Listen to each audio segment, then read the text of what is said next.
Hello, sir. How you doing, Martin? It's good. Max, good to see you. Good to see you, Max too. Baumann is the CEO of Bear Brands, LLC. How's it going today? Fantastic. Great.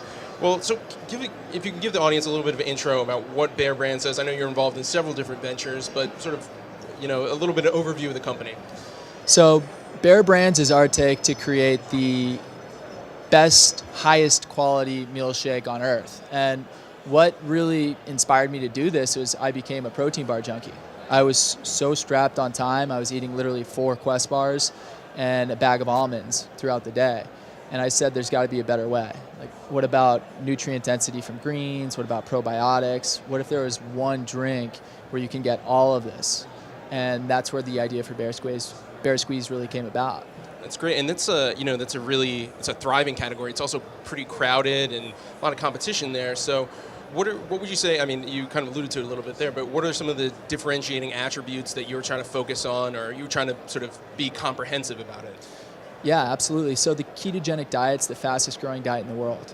It was the most Googled, Google searched diet in 2016, and it's going to be the most Google searched in 2017 when those numbers and reports come out. And when I looked across the meal replacement beverage category, which is growing at a 7.1% compound annualized growth rate, becoming a $12 billion category, you said, if I can come in with these unique attributes and create a brand name around ketogenic while still being paleo and vegan, you stand a massive chance against the Ensures and Slim Fast of the world, which are losing market share. And so, what kind of retail strategy have you taken to this? Where are you kind of focusing, and where is an area where you guys are really trying to nail down? Yeah, great question. And traditionally, a lot of beverages fail because they hire an expensive broker right off the bat. It could be $10,000 a month. They're giving margin to the distributor, to the retailer, and then they have to go and promote inside those channels. So a new way of going to market is crowdfunding. So you first crowdfund, which we're launching a Kickstarter January 9th, and then go e-commerce, and our margins are twice as high as those that are going into grocery first. You prove out the concept, and then you go retail. So that's basically our point of difference in terms of a distribution perspective. That's very cool. And you're a veteran of the New Beverage Showdown, right? Yeah. So I mean, we had our the first round earlier this morning. We're going to continue on obviously to tomorrow. Talk a little bit about your experience there. What did you gain? What did you sort of learn from that experience? And is that something that we now see in the end product now? Any sort of differences post participation? I love it. So a 2-minute pitch is actually really hard to do because when you're creating a product, you have so many different elements. And one of the feedback from one of the judges for all the participants was no one really went into the sales and marketing strategy. And I think that's one of our strong points. So hopefully we make it to the finals so we have that opportunity to articulate our points of difference in terms of how we're going to get customers to first buy the product. For sure.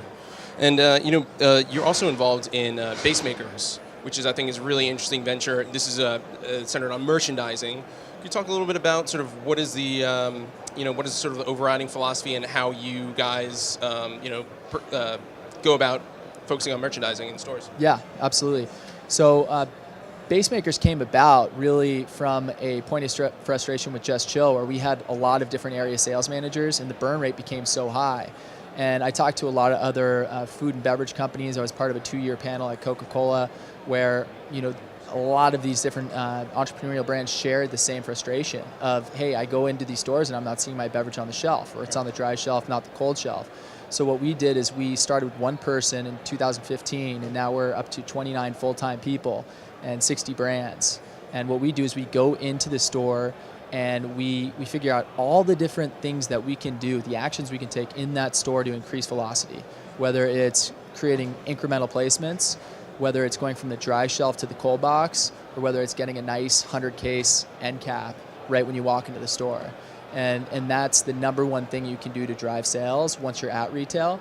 And then beyond that, it's just about really having a strong brand and something that's very unique to the consumer. Absolutely. And, I think a part of that is you guys are sort of leveraging big data or metrics and getting a lot of analytics about, how consumers are behaving, what kind of stuff they're buying. How can, beverage companies, that seems like a great idea, but how do you really effectively leverage that and turn that into real world solutions? From a brand perspective. So Yes. yeah, so what we do is we actually use a software called Repsly, and we also created our own internal iPhone app where we have a dashboard, and we say, what's the value of getting a 20 case display for this brand? What's the value of going from dry shelf to cold box? So now we can start to track the ROI on a monthly basis using this dashboard of how much money they're paying our organization, and then what they're receiving in return in terms of increased velocities and sales. That's very cool stuff.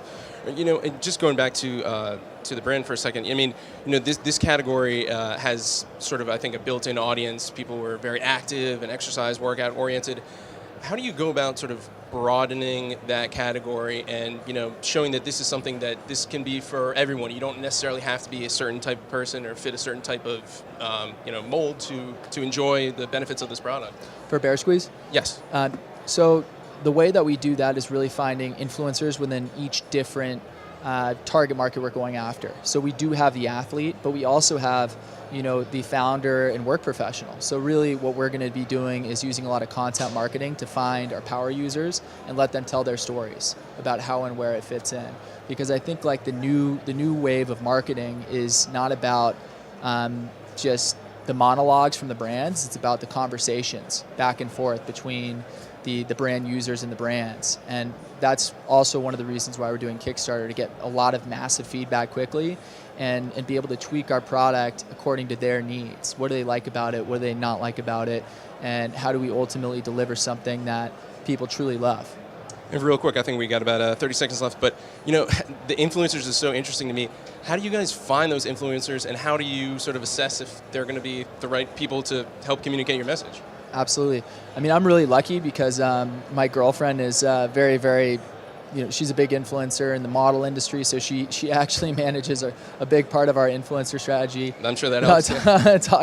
Talking with a lot of like the who's who of Hollywood. But beyond that, what we do is we're working with a PR agency called LMS, and they actually have a big roster and a lot of relationships with these different influencers. They send them the product. If they like it, we can create a relationship that's ongoing where they can promote the product organically, authentically to their fan base. That's great. Yeah, it's sort of balancing the organic with the obviously communicating the message that you're saying. So great. Well, Max, I really appreciate you taking time to stop by the lounge. Enjoy the rest of the show.